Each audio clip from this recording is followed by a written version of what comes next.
नमस्कार। जिंदगी के सफर में ना अक्सर ऐसे मोड़ आते हैं जब कोई अपना कोई बहुत प्यारा हमसे बिछड़ जाता है। हाँ, या फिर कोई बहुत कीमती चीज, कोई सपना हाथ से निकल जाता है। और तब एक अजीब सा खालीपन, एक उदासी मन को घेर लेती है ना? बिल्कुल, जैसे सब कुछ थम सा गया हो, रुक सा गया हो। आज हम इसी गहरे अनुभव पर बात करेंगे। कोशिश करेंगे एक ऐसी आध्यात्मिक वर्षा में भीगने की जो हमें शायद ज्ञान की कुछ ठंडक, कुछ शांति दे सके। जी, और ये चर्चा आधारित है श्रीमद् भगवत गीता के एक बहुत ही महत्वपूर्ण श्लोक पर। हाँ, एक ऐसा श्लोक जो दुख और शोक के बादलों से परे देखने का एक नया नजरिया देता है। और देखिए, ये जो ज्ञान का सागर है जिसका हम आज मंथन करने जा रहे हैं, इसका बहुत ही गहरा और व्यापक संकलन कैप्टन श्याम बहादुर चौहान जी ने किया है। हाँ, और ये भी मुमकिन है कि इस प्राचीन ज्ञान को आज के संदर्भ में समझने और बारीकियां जोड़ने के लिए शायद आधुनिक एआई टेक्निक की भी मदद ली गई हो। बिल्कुल। तो आज हमारी कोशिश यही रहेगी कि इस सदियों पुराने ज्ञान की परतों को खोलें, इसके असल मायने समझें। और ये जानने की कोशिश करें कि ये आज की भागदौड़ वाली जिंदगी की जो उथल-पुथल है, हाँ, खासकर दुख, हानि, निराशा, इन सब भावनाओं से जूझने में ये कैसे मददगार हो सकता है। और लक्ष्य तो एक ही है, मानव का कल्याण, उसकी अपनी आंतरिक शांति। तो चलिए फिर, देर किस बात की, इस गहरे ज्ञान में डुबकी लगाते हैं। सबसे पहले ना उस माहौल को महसूस करने की कोशिश करते हैं जहां ये ज्ञान पहली बार सामने आया। जी, कुरुक्षेत्र का मैदान। हाँ, सोचिए जरा, सेनाएं आमने सामने खड़ी हैं, युद्ध बस शुरू होने को है, और बीच में रथ पर खड़े हैं अर्जुन। दुनिया के सबसे बड़े धनुर्धरों में से एक। लेकिन आज उनके हाथ कांप रहे हैं, गला सूख रहा है, मन में एक अजीब सी बेचैनी, एक गहरा विषाद है। क्यों? क्योंकि सामने दुश्मन सेना में कौन खड़े हैं? अपने ही लोग। दादा भीष्म, गुरु द्रोण, भाई, भतीजे, दोस्त, जिनके खिलाफ शस्त्र उठाना वो सोच भी नहीं सकते। वो पूरी तरह से टूट चुके हैं, मुंह में फंस गए, कह रहे हैं मैं नहीं लड़ूंगा। और ठीक इसी बेहद नाजुक पल में उनके सारथी, उनके मित्र भगवान कृष्ण वो शब्द कहते हैं जो गीता का आधार बन जाते हैं। अध्याय 2 श्लोक 11। हाँ, श्री भगवानुवाच अशोच्यान वशोचस्त्वं प्रज्ञावादांश्च भाषसे गतासूंश्च नानुशोचन्ति पंडिताः। जिसका सीधा सा अर्थ है, श्री भगवान ने कहा, अर्जुन, तुम उनके लिए शोक कर रहे हो जिनके लिए शोक करना ही नहीं चाहिए। और बातें ज्ञानियों जैसी कर रहे हो, ये भी कहा। हाँ, और आगे कहा, जो सच में ज्ञानी है, पंडित है, वे ना तो उनके लिए शोक करते हैं जो जा चुके हैं, मतलब मृत, और न ही उनके लिए जो अभी मौजूद हैं, यानी जीवित। ये सुनकर तो अर्जुन हिल गए होंगे। मतलब ये तो सीधी चोट थी उनके दुख पर। हाँ, और सोचने पर मजबूर करने वाली बात है कि आखिर कृष्ण कहना क्या चाह रहे हैं। बिल्कुल, ये शब्द ऊपर से देखने में शायद थोड़े कठोर लगे, पर इनमें बहुत गहरी सच्चाई छिपी है। अच्छा, जरा खोलिए इन शब्दों को। देखिए, अशोचन मतलब वो जिनके लिए शोक करना उचित नहीं है। अन्वशोच, तुम शोक कर रहे हो। प्रज्ञावादांच महाशसे, और बातें कैसी, बड़ी बुद्धिमानों जैसी ज्ञान की बातें कर रहे हो। जैसे अर्जुन कह रहे थे कि युद्ध से कुल का नाश होगा, पाप लगेगा वगैरह। बिल्कुल। फिर गतासून, जिनकी आत्मा शरीर छोड़ चुकी है, यानी मृत। अगतासून, जिनकी आत्मा अभी शरीर में है, यानी जीवित। ठीक है। ना अनुशोचंती, शोक नहीं करते। कौन? पंडिताः, यानी वो जिन्होंने परम सत्य को जान लिया है, जो ज्ञानी है। तो मतलब कृष्ण सीधे सीधे अर्जुन की दुविधा की जड़ पर चोट कर रहे हैं। हाँ, यहाँ दिलचस्प बात यही है। कृष्ण कह रहे हैं कि देखो, असली ज्ञान की शुरुआत ही ये समझने से होती है कि किस चीज का जाना या रहना शोक का विषय है और किसका नहीं। अच्छा। पंडित या ज्ञानी वो है जो इस फर्क को जानता है, वो शरीर और आत्मा के अंतर को समझता है। कृष्ण एक तरह से कह रहे हैं, अर्जुन, तुम्हारी बातें तो विद्वानों जैसी हैं, पर तुम्हारा व्यवहार, तुम्हारा ये दुख, ये तो अज्ञान का लक्षण है।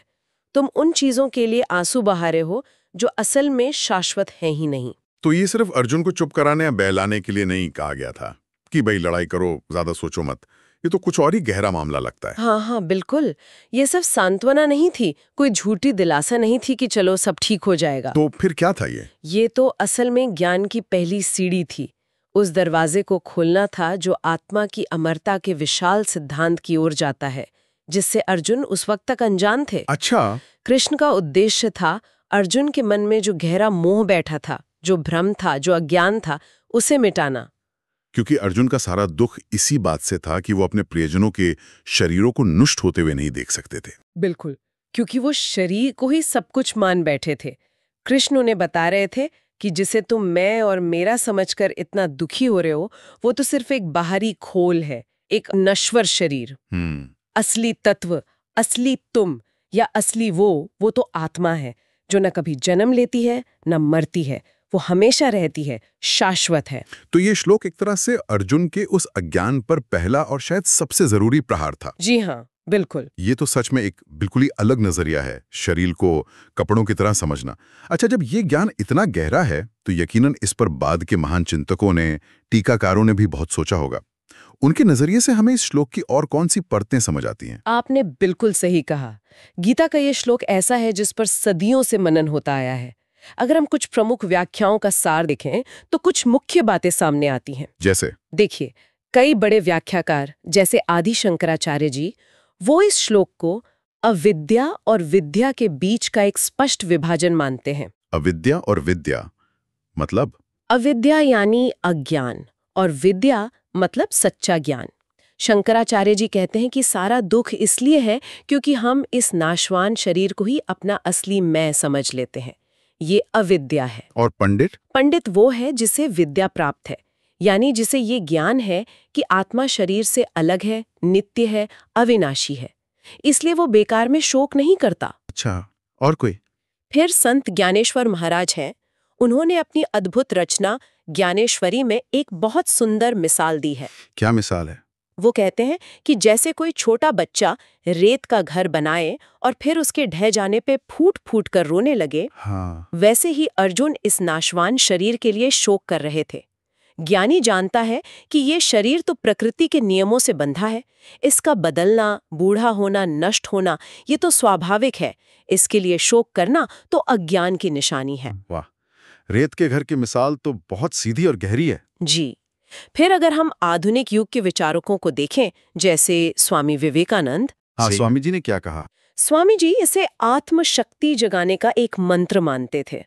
उनका कहना था कि ये श्लोक हमें याद दिलाता है कि हम सिर्फ ये हाड़ मांस का पुतला नहीं है, हम वो अनंत शक्ति का स्रोत है, वो अमर आत्मा है। अच्छा। और ये ज्ञान हमें दुनिया के उतार चढ़ावों से, सुख दुख से ऊपर उठने की हिम्मत देता है, अपने अंदर की शक्ति को पहचानने की प्रेरणा देता है। ये हमें कर्म करने को कहता है, बिना नतीजों से डरे। और कर्मयोग की बात करने वाले भी तो होंगे? बिल्कुल। एक और महत्वपूर्ण धारा है जैसे स्वामी अड़गानंद जी की यथार्थ गीता में हमें मिलती है। वो इसे सीधे सीधे कर्म योग से जोड़ते हैं। कैसे? तर्क बहुत सीधा है। अगर आत्मा अजर अमर है, उसे कोई मार नहीं सकता, तो फिर शोक किस बात का, दुख कैसा? तुम अपना कर्म करो, अपना कर्तव्य निभाओ, फल की चिंता या किसी के जाने का शोक व्यर्थ है। ये भी एक मजबूत तर्क है। तो आप देखें, अलग अलग शब्द हैं, अलग अलग मिसालें हैं, लेकिन सार एक ही है। सभी ज्ञानी इस मूल बात पर सहमत हैं। आत्मा शाश्वत है, शरीर नश्वर है। और इस सच्चाई को जानना। हाँ, इसे जानना और इसे अपने जीवन में उतारना, यही दुख और शोक से मुक्ति का रास्ता है। और अगर हम इसे बड़ी तस्वीर से जोड़ें तो ये ज्ञान सिर्फ दुख कम नहीं करता, बल्कि जीवन को देखने का, उसे जीने का हमारा पूरा नजरिया ही बदल सकता है। ये समझना कि आत्मा शाश्वत है, जैसा कि इतने सारे ज्ञाताओं ने बताया, ये एक बहुत शक्तिशाली विचार है, जिसमें कोई शक नहीं। पर जो असल चुनौती है वो ये है कि इसे अपने रोजमर्रा के तनावों पर, अपने दुखों पर लागू कैसे करें। हाँ, ये सवाल बहुत जायज है। मतलब आज की भागदौड़ भरी जिंदगी में जब मान लीजिए नौकरी चली जाती है या कोई रिश्ता टूट जाता है या भविष्य अनिश्चित सा लगता है, तब ये हजारों साल पुराना ज्ञान कैसे काम आ सकता है? कहीं ये सिर्फ भावनाओं को दबाने जैसा तो नहीं लगता? एक आम इंसान के लिए इसे अमल में लाना कितना व्यावहारिक है? देखिए, ये सवाल बहुत ही प्रैक्टिकल है और शायद सबसे महत्वपूर्ण भी। और इसका जवाब ये है कि ये ज्ञान भावनाओं को दबाने की बात नहीं करता। नहीं तो फिर? बल्कि उन्हें सही परिप्रेक्ष्य में, सही नजरिए से देखने की बात करता है। और व्यावहारिक स्तर पर तो इसकी प्रासंगिकता आज शायद पहले से भी ज्यादा है। कैसे? आप सोचिए, मानसिक शांति के बारे में। आज के दौर में तनाव, चिंता, डिप्रेशन, ये सब कितना बढ़ गया है। हाँ, ये तो है। ये ज्ञान हमें याद दिलाता है कि हमारी असली पहचान, हमारा अस्तित्व, हमारी खुशी, ये बाहरी चीजों पर जैसे नौकरी, पैसा, रिश्ते या समाज में क्या रुतबा है, इन पर निर्भर नहीं है। हम इनसे कहीं ज्यादा गहरे हैं, ज्यादा स्थायी हैं। जब ये समझ धीरे धीरे हमारे अंदर बैठने लगती है तो बाहरी दुनिया के झटके हमें पूरी तरह तोड़ नहीं पाते। जैसे आपने नौकरी जाने का उदाहरण दिया। मान लीजिए किसी की नौकरी चली जाए, जो आजकल बहुत आम बात है। बिल्कुल, नौकरी जाना एक बड़ा झटका है, इसमें कोई शक नहीं, आर्थिक भी, भावनात्मक भी। लेकिन अगर व्यक्ति इस ज्ञान को याद रखे कि उसका होना, उसका जो मूल्य है, वो सिर्फ उस पद या तनख्वाह से नहीं जुड़ा है, अच्छा। वो एक शाश्वत आत्मा है जिसमें असीम क्षमताएं हैं, तो वो इस मुश्किल घड़ी का सामना ज्यादा हिम्मत और स्थिरता से कर पाएगा। वो दुखी होगा, ये स्वाभाविक है, पर वो निराशा के गहरे गड्ढे में शायद ना गिरे। हाँ, वो नई संभावनाओं को देख पाएगा शायद। बिल्कुल, यही बात रिश्तों के टूटने या किसी अपने के बिछड़ने पर भी लागू होती है। दुख होगा, जरूर होगा, पर साथ में ये समझ भी रहेगी कि शरीर के जाने से आत्मा का संबंध खत्म नहीं होता और जीवन चलता रहता है। ये भावनाओं को दबाना नहीं है, उन्हें ज्ञान के प्रकाश में देखना है। और समाज के स्तर पर इसका क्या असर हो सकता है? आजकल समाज में भी तो कितना डर, कितनी असुरक्षा का माहौल दिखता है। हाँ, सामाजिक स्तर पर भी ये ज्ञान एक क्रांति ला सकता है। जरा सोचिए, जब हम ये समझने लगते हैं कि हर इंसान में, हर जीव में वही एक शाश्वत आत्मा है। हाँ, तो आपसी भेदभाव, नफरत, हिंसा, इनकी जड़ें अपने आप कमजोर होने लगती हैं। दूसरों के लिए सहानुभूति, करुणा बढ़ती है। क्योंकि हम सब एक ही हैं अंदर से। बिल्कुल। ये ज्ञान हमें सिखाता है कि हम सब एक ही परम चेतना के हिस्से हैं। वो जो कहते हैं ना, वसुधैव कुटुंबकम, सारी पृथ्वी एक परिवार है, ये भावना मजबूत होती है।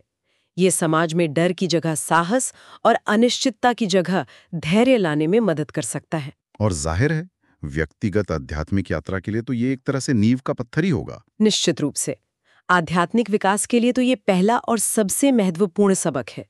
ये हमें उस बुनियादी सवाल की खोज में लगाता है, मैं कौन हूँ? हाँ। जब हम अपनी बाहरी पहचानों, ये नाम, ये रूप, ये पद, ये रिश्ते, इनसे थोड़ा आगे बढ़कर अपने असली स्वरूप को, उस अविनाशी आत्मा को महसूस करने लगते हैं, तो जीवन में एक अद्भुत स्थिरता आती है, एक शांति, एक आनंद का अनुभव होता है।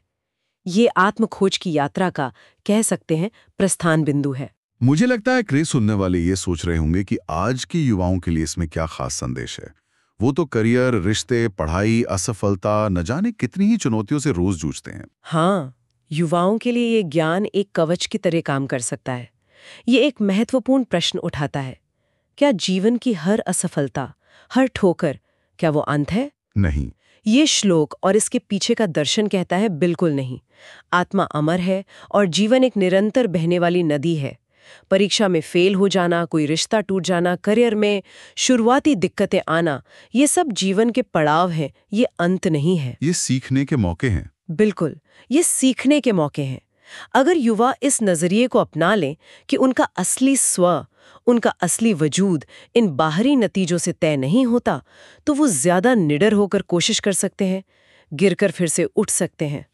और दूसरी अहम बात, ये ज्ञान उन्हें भावनाओं के ज्वार में बहकर फैसले लेने से रोकता है, उन्हें विवेक का इस्तेमाल करने की प्रेरणा देता है। जैसे कृष्ण ने अर्जुन से कहा, बातें ज्ञानियों सी, काम भावनाओं वाला। हाँ बिल्कुल, ज्ञानी बनो, यानी विवेक से काम लो। तो युवाओं के लिए संदेश है, अपनी भावनाओं को समझो, उन्हें महसूस करो, पर उनके गुलाम मत बनो। अपने विवेक को जगाओ, सोच समझ कर कदम उठाओ, यानी पंडित बनो। ये वाकई जीवन को एक नई दिशा देने वाला नजरिया है। अच्छा, अगर लोग, समाज और हम सब इस गहरी समझ को अपने जीवन में उतारने की कोशिश करें, तो इसका असर कहाँ-कहाँ और कैसा दिख सकता है? जरा सोचें। राष्ट्र पर, दुनिया पर, हमारे परिवारों में और सबसे अहम, खुद हमारे अंदर। इसका असर तो हर स्तर पर महसूस किया जा सकता है।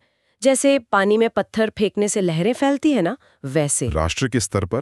राष्ट्र के स्तर पर सोचिए, अगर नागरिक सिर्फ अपने छोटे मोटे स्वार्थों से, अपने वो जो क्षणिक पहचाने हैं, उनसे ऊपर उठकर ये समझें कि हम सब एक बड़ी चेतना का हिस्सा है, तो क्या भ्रष्टाचार, आपसी फूट और वो जो संकीर्ण सोच होती है, उसके लिए ज्यादा जगह बचेगी? शायद नहीं। शायद लोग ज्यादा निस्वार्थ भाव से देश के विकास में योगदान देंगे, एक दूसरे के प्रति ज्यादा सम्मान रखेंगे। और वैश्विक स्तर पर, जहां आज इतने टकराव हैं, इतनी अशांति है, विश्व स्तर पर तो ये शांति और अहिंसा की कुंजी बन सकता है। अगर हम सच में ये मानने लगे कि हर इंसान, चाहे वो किसी भी देश का हो, किसी भी धर्म का, किसी भी रंग का, उसमें वही अमर आत्मा है जो मुझ में है, तो फिर लड़ाई क्यों? हाँ, तो फिर युद्ध, नफरत, शोषण, इनका आधार ही क्या रह जाएगा? ये समझ हमें दूसरों के दुख को अपना दुख समझने की प्रेरणा देगी, करुणा और सहयोग को बढ़ावा देगी। और परिवारों के अंदर, वहां भी तो हम अक्सर मोह और अपेक्षाओं में उलझे जाते हैं। बिल्कुल। परिवारों में हम अक्सर रिश्तों को उनकी भूमिकाओं तक सीमित कर देते हैं। ये माँ है, ये पिता, ये भाई, ये बहन, या फिर उनकी शारीरिक मौजूदगी तक। हाँ, ये ज्ञान हमें याद दिलाता है कि इन भूमिकाओं और इन शरीरों से परे भी एक गहरा आत्मिक संबंध है। जब हम एक दूसरे को इस गहरे स्तर पर पहचानना और सम्मान देना सीखते हैं, तो रिश्तों में वो जो चिपकाव होता है ना, मोह, वो कम होता है। उसकी जगह शुद्ध प्रेम, आपसी समझ और सद्भाव बढ़ता है। हम एक दूसरे के शाश्वत स्वरूप का आदर करना सीखते हैं, उनकी अपनी यात्रा का सम्मान करते हैं। और अंत में सबसे महत्वपूर्ण, खुद हमारे अपने जीवन पर इसका क्या असर पड़ेगा? स्वयं पर इसका असर सबसे गहरा और सबसे ज्यादा परिवर्तनकारी होता है। सबसे पहले तो आती है निर्भयता। निर्भयता कैसे? मौत का डर, जो कहते हैं सारे डरों की जड़ है, वो कम होने लगता है। क्यों? क्योंकि हम जानते हैं कि हम मरने वाले नहीं हैं, शरीर जाएगा, हम नहीं। खोने का डर कम होता है। अच्छा। और दूसरा, विचारों में स्पष्टता आती है, क्लैरिटी।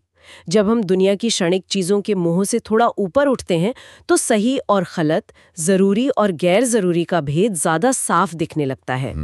और सबसे बड़ी बात, मन को एक सच्ची गहरी आंतरिक शांति मिलती है।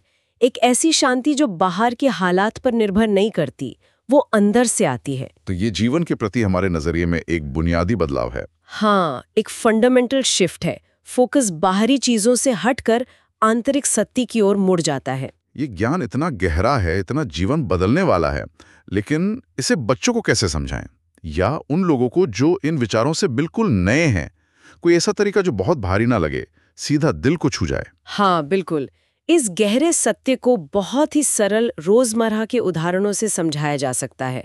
बच्चों के लिए तो टूटे खिलौने की कहानी बहुत असरदार हो सकती है। वो कैसे? जैसे मान लीजिए बच्चे का कोई प्यारा खिलौना टूट जाए और वो बहुत रो रहा हो, तब उसे प्यार से समझा सकते हैं, देखो बेटा, खिलौना टूट गया है ना, पर जो तुम्हारा प्यार था उस खिलौने के लिए, वो तो नहीं टूटा ना, वो तो तुम्हारे अंदर ही है। हाँ। बिल्कुल वैसे ही जब किसी का शरीर नहीं रहता, वो चला जाता है, तो शरीर तो खत्म हो जाता है, लेकिन जो असली वो है, उनकी आत्मा, उनका प्यार, वो हमेशा रहता है, वो कभी खत्म नहीं होता। अरे वाह, ये तो बहुत ही सुंदर और सहज तरीका है समझाने का। और कोई उदाहरण? एक और बहुत ही जाना माना और कारगर उदाहरण है कपड़ों का। कपड़ों का? हाँ, बच्चों को या किसी को भी समझा सकते हैं। सोचो जैसे हम रोज कपड़े बदलते हैं ना, स्कूल के कपड़े अलग, खेलने के अलग, रात को सोने के अलग। कपड़े पुराने होते हैं, फट जाते हैं, तो हम उन्हें बदल देते हैं, पर क्या कपड़े बदलने से हम बदल जाते हैं? नहीं, हम तो वही रहते हैं। बस ठीक इसी तरह ये जो हमारा शरीर है, ये हमारी आत्मा के कपड़े जैसा है। आत्मा इस शरीर को पहनती है।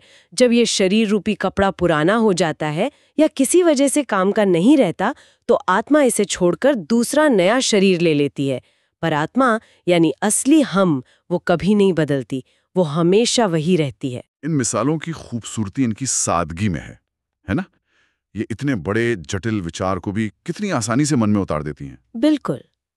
इन सरल उदाहरणों से आत्मा की अमरता और शरीर की नश्वरता का जो मूल सिद्धांत है, वो समझना आसान हो जाता है, बिना किसी भारी भरकम फिलॉसफी के। तो आज की इस पूरी चर्चा का सार, अगर हम एक बिंदु में कहें, वो अमृत बिंदु यही है: आत्मा अजर है, अमर है, अविनाशी है। उसे शस्त्र काट नहीं सकते, आग जला नहीं सकती, पानी भिगो नहीं सकता, हवा सुखा नहीं सकती। वो शाश्वत है, हमेशा रहने वाली है। और दूसरी तरफ ये शरीर, ये नश्वर है। ये जन्म लेता है, बड़ा होता है, बदलता है, बूढ़ा होता है और अंत में नष्ट हो जाता है। और ज्ञानी कौन है? ज्ञानी यानी पंडित वो है जो इस मौलिक भेद को जानता है, जो इस परम सत्य को समझता है, और इसी समझ के कारण वो ना तो किसी के जाने पर हद से ज्यादा शोक करता है और ना ही किसी चीज के मिलने पर हद से ज्यादा उछलता है। वो समभाव में रहता है। हाँ, वो जीवन के हर उतार चढ़ाव में समभाव में स्थित रहता है, शांत रहता है। हमें भी कोशिश करनी चाहिए कि अपने जीवन की हर चुनौती में, हर दुख की घड़ी में, हर हानि के पल में इस ज्ञान को, इस समझ को याद रखें। यही हमें सच्ची स्थिरता और मन की शांति दे सकता है। और इस अनमोल ज्ञान को इतने व्यवस्थित और गहरे रूप में हम तक पहुंचाने का जो आधार बना, वो कैप्टन श्याम बहादुर चौहान जी का संकलन और विश्लेषण है। हम उनके इस महत्वपूर्ण प्रयास के लिए आभारी हैं। बिल्कुल। और अब जाते जाते एक विचार आपके मन में छोड़ जाते हैं जिस पर आप खुद मनन कर सकते हैं। जी। देखिए, इस ज्ञान को दिमागी तौर पर समझना, ये जान लेना कि हाँ, आत्मा अमर है, ये एक बात है। लेकिन इस समझ को अपने अनुभव का हिस्सा बनाना, इसे अपनी रग रग में महसूस करना और सचमुच जीवन में शोक, भय और आसक्ति से मुक्त होकर जीना, ये बिल्कुल दूसरी और कहीं ज्यादा गहरी बात है। हाँ, ये तो है। तो सवाल ये उठता है कि इस बौद्धिक समझ को, इस इंटेलेक्चुअल अंडरस्टैंडिंग को जीती जागती अनुभूति में, एक्सपीरियंशियल रियलाइजेशन में कैसे बदला जाए? इसके लिए व्यक्तिगत साधना का, अभ्यास का मार्ग क्या हो सकता है? और एक सवाल और जी, अगर हम ये सचमुच मान लें गहराई से कि सभी आत्माएं मूल रूप से एक और शाश्वत हैं, जी, तो हमारे रोजमर्रा के व्यवहार में दूसरों के प्रति हमारी करुणा और सहानुभूति में इसका कितना गहरा, कितना क्रांतिकारी असर पड़ना चाहिए? सोचने वाली बात है। इन्हीं सवालों के साथ आज की ये गहरी चर्चा यहीं समाप्त होती है। उम्मीद है ये आध्यात्मिक वर्षा आपके मन मस्तिष्क को शांति, स्पष्टता और एक नई दृष्टि से सराबोर करेगी। हमारे साथ इस ज्ञान यात्रा में शामिल रहने के लिए धन्यवाद।